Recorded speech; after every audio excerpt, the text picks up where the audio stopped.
As we also welcome Century Corn Tuna's news endorser, and of course, ang pinalaking Century Corn Tuna. Alright, now, bago magkalimutan, I know you guys are taking your photos, taking your Instagram pictures. Do not forget our official hashtag for this afternoon. Hashtag ang bagong hottie ng Century. Okay? Ulitin ko lang. Hashtag ang bagong hottie ng Century. Kung hindi nyo masyadong mag-gets, meron tayong screen dyan. Yan, double T. So, yan, okay? So, make sure hashtag yan. Bakit natin yung hashtag? Because later on, the best photo we have for this afternoon will take home, dahil summer ngayon, no? An all-expense trip for two with overnight accommodations to Bulacan, no? Chance trip ng Bulacan, no? Hindi, seryoso, magandang price tayo later on. So keep those photos coming in and make sure yung mga photos nyo hindi naka-private, kailangan naka-public, so you can actually access your photos and you can choose the best photo later on. Now, like I said, you know, it's fiesta time, so may meron na tayong dirty ice cream sa labas, and we also chose the specific foods that'll make us feel, you know, that fiesta feel that we all love in the Philippines. And of course, not to mention, it is going to get bigger and hotter for Century Tuna as we present the latest campaign of Century Chili Corn Tuna, featuring one of the most popular television and movie personalities today, a really talented and handsome punk whom we are all set to meet later on. As a matter of fact, sa dulo ng program, meron ding hawak abs portion. You might want to stay in for that. Okay? Alright. May mga corn sa akin. Hindi sa kanya. Kaya yung mga corn tuna nyo, pwede na buksan yan kasi pwede nyo lagay sa pansan na mamaya. Okay? Medyo experience yan. But let's not get ahead of ourselves to keep the suspense going a little bit longer. Introducing another handsome hunk. He himself is a former performer, and I'm not sure kung matatawa rin tayo, pero alam ko, performer ito, nakakatawang tao. Also a very good friend of mine, a super triathlete, none other than Mr. Greg Banzon, Vice President General Manager of Century Pacific Food Incorporated. So welcome you all to this wonderful event. So Greg, take it away. Thank you.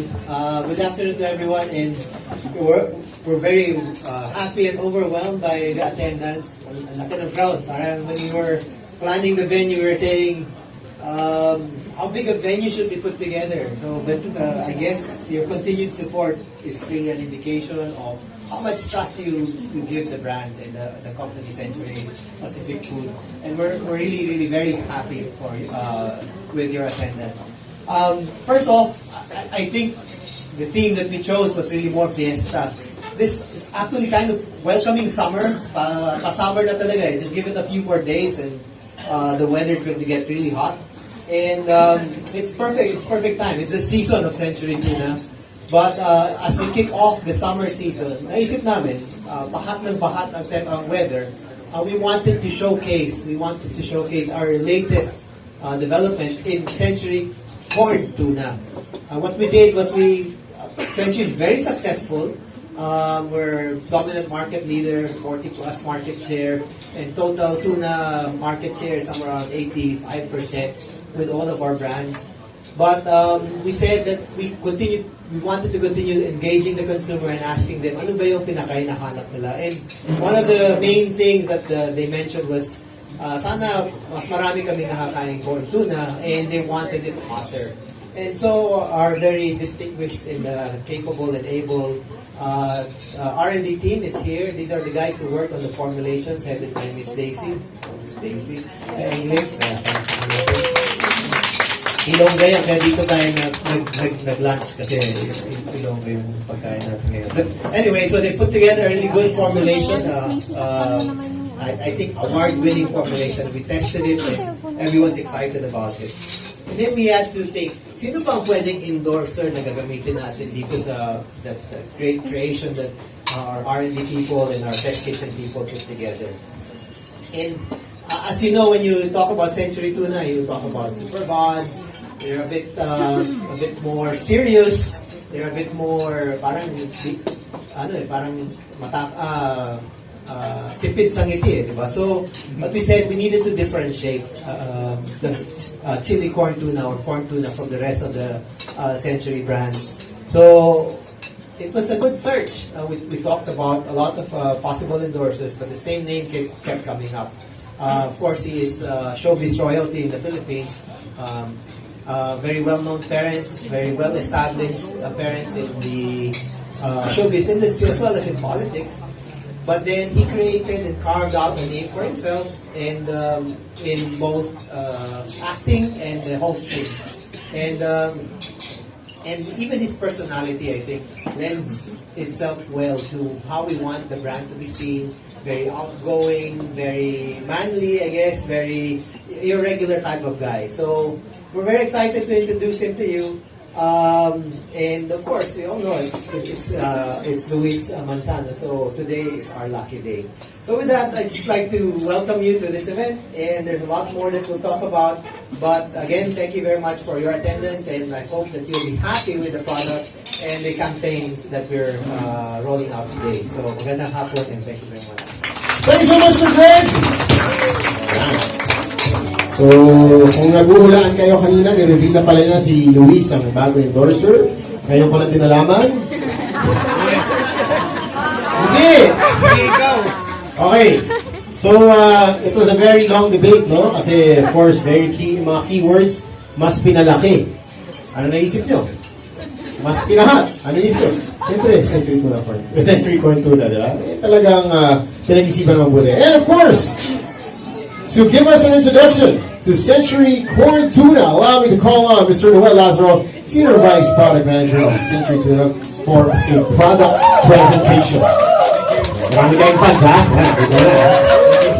So, good afternoon. Thank you also, Sir Greg, for coming on today. But before proceeding to the more enjoyable and fun stuff, please allow us first to give you a glimpse of why we decided ba't ba natin pinalaki at pinakat pa ang Century Chili Corn Tuna.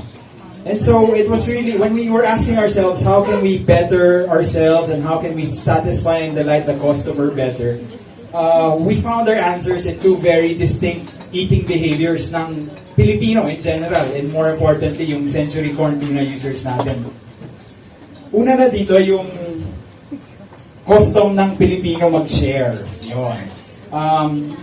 Foreigners are always astonished at our ability to share, whether it's our time, sa social media, yung global Filipino worker, ma-share talaga ang Pilipino. And it's something to be proud of. And it's definitely something that is seen in the way we eat. So, alam natin, sa bahay, kahit sa bahay, sa office, almost sacred, salo-salo. More often than not, dapat parating magkakasama either with a family or co-workers or other people that mean a lot to us. So yun, this eating habit na kailangan salo-salo, sharing, syempre kita rin sa ating mga festivities. Gaya ng fiesta na yun, we wanted to recreate the atmosphere today, complete with Manong Sorbetero. Si Manong Sorbetero pala, nasa labas pa. So if you want, by all means, kain pa tayong sorbetes.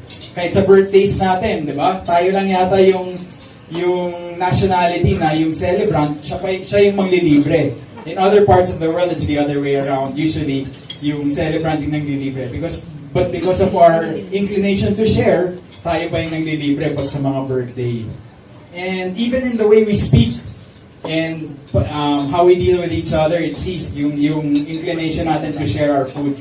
Kahit to strangers or sa hindi natin masyadong kakilala, pag kumakain tayo, parating nandiyan yung invite na, kain po, kain. So, yun, kung i-translate mo sa English, parang it doesn't make much sense. But to the Filipino, it does.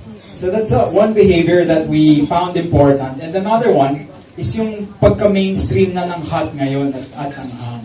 So if we look at other food establishments out there, yung mga Chicken Joy, yung mga other fast food restaurants, parang parati na yung may hot option yung customer.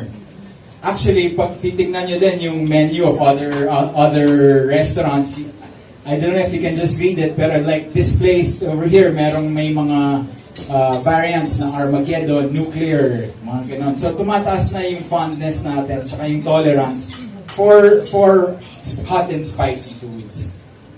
And yun, other manufacturers were keen on addressing this also. So we see other grocery items na hot trend na caters to this hot trend ng palate ng Filipino. And so the venues for our improvement were pretty clear. So we made our century corn tuna mas pinalaki, more for more to share for other people, and packed with more hotness at mas pinahot with a hot flavor.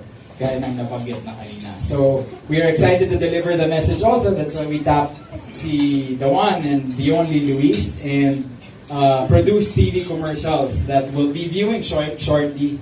And yun, we hope you enjoy it. You enjoy the commercials, the company with Luis, and the rest of the afternoon. Thank you. Thank you so much, Noel. All right.